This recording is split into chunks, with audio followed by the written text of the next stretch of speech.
নমস্কার বন্ধুরা, আমি রীতি। আমার চ্যানেল বাঙালিয়ানায় আপনাদের সকলকে স্বাগত।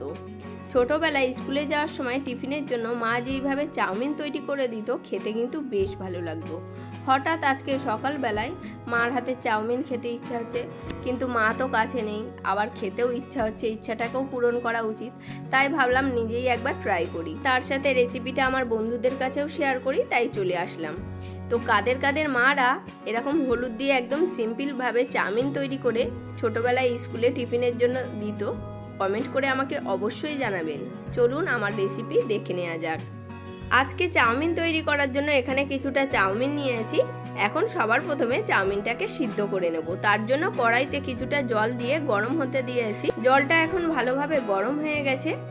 এবার এর মধ্যে দিয়ে দিচ্ছি হাফ চামচ লবণ আর 2 চামচ সাদা তেল। আর তেল দেওয়ার কারণে চাউমিনগুলো একদম ঝুরঝুরে হবে, একটার সাথে একটা গায়ে লেগে যাবে না। এবার চাউমিনগুলো দিয়ে দেব।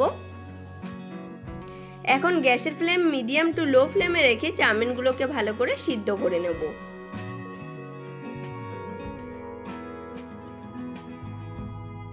প্রায় 5-6 মিনিট সময় নিয়ে চাউমিনটাকে ভালো করে সিদ্ধ করে নিয়েছি। এখন চাউমিনটাকে একটা ঝুড়িতে ঢেলে চাউমিন থেকে জলটাকে ঝরিয়ে নেব।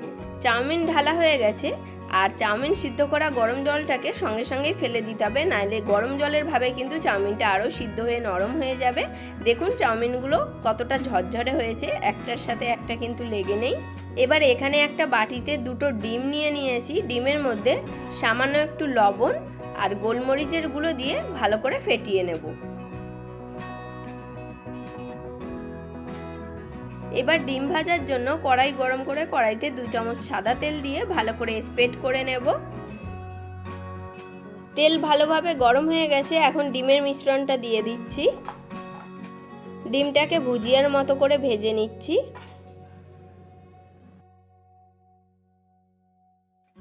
ডিম ভাজা হয়ে গেছে, এখন একটা পাত্রে তুলে নেব। আর এখানে দেখুন একটা বাটিতে 2টো মিডিয়াম সাইজের আলু পাতলা লম্বা লম্বা টুকরো করে কেটে নিয়েছি। এখন আলুগুলোকে ভেজে নেব। তার জন্য কড়াইতে আরও 2 চামচ সাদা তেল দিয়ে ভালো করে গরম করে নিচ্ছি। তেল গরম হয়ে গেলে আলুর টুকরোগুলো দিয়ে দিচ্ছি। এতে সামান্য একটু লবণ দিয়ে আলুগুলোকে ভালো করে ভেজে নেব। আলু কিছুটা ভাজা হয়ে গেলে এর মধ্যে দিয়ে দেব পেঁয়াজ কুচি।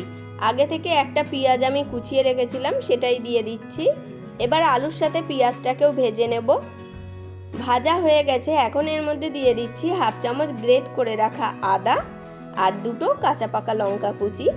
ঝাল যেরকম খান সেই অনুযায়ী কম বেশি করে দিতে পারেন। এখানে ছেলেকেও দেবো, তাই একটু লঙ্কার ভাবটা কম দিলাম। এবার এগুলোকেও একটু ভেজে নেব। ভেজে নিয়েছি, এখন এর মধ্যে দিয়ে দেবো সামান্য একটু হলুদ দিয়ে একটু নেড়ে চেড়ে নেব। তারপর এর মধ্যে চাউমিন দিয়ে দেব। এবার চাউমিনটাকে সবকিছুর সাথে ভালো করে মিশিয়ে নেড়ে চেড়ে কিছু সময় ভেজে নেব।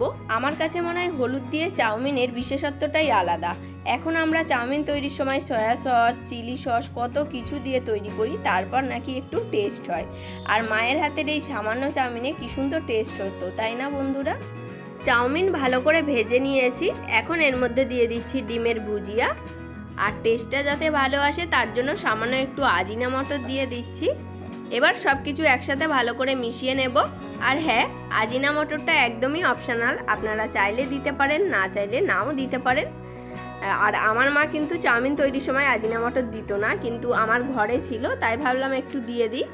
চাউমিন আমাদের একদম তৈরি। এখন গ্যাসের ফ্লেম বন্ধ করে এটাকে গরম গরম একটা প্লেটে সার্ভ করে দিচ্ছি। বন্ধুরা, রেসিপিটা কেমন লাগলো অবশ্যই জানাবে। আজকের মতো এই পর্যন্ত, সবাই ভালো থাকবেন।